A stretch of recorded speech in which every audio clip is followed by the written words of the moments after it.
Boker Tov, JRC, and Chag Sameach, Erev Chag Sameach.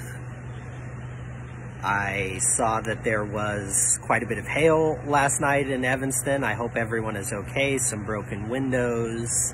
We already had pestilence. Now we have hail. Let's hope that that's where it's going to end as far as the plagues coming to life right now.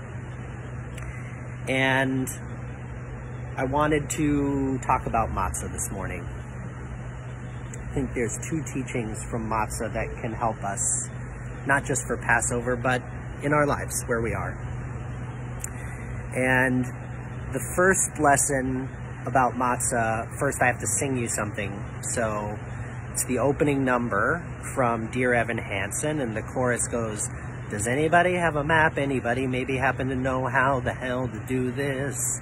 I don't know if you can tell, but this is me just pretending to know. So where's the map? I need a clue, 'cause the scary truth is I'm flying blind and I'm making this up as I go. Okay, so not ready for prime time yet, but the lesson there is that in the Passover Seder, Matzah teaches us that this readiness is irrelevant. That experience that we're all feeling, or at least let me speak for myself, I know I'm feeling that I was not prepared to move my entire life inside and online. And even if I had read about something like this and trying to get prepared for it, there's no map.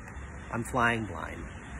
And our ancestors too embarked on their liberation journey despite being fundamentally unready for it. They hadn't baked bread in advance. There was no time for the dough to ferment. They had to leave b'chipazon, in haste, quickly.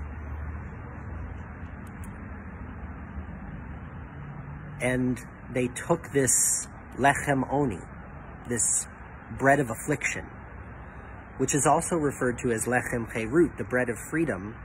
They took this poverty bread and said, you know what, this is our liberation bread. They just made do with the tools that they have. They said, dayenu, it's enough.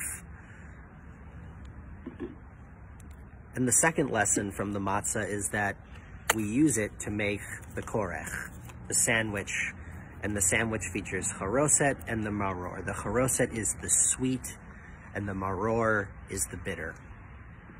And we eat them together.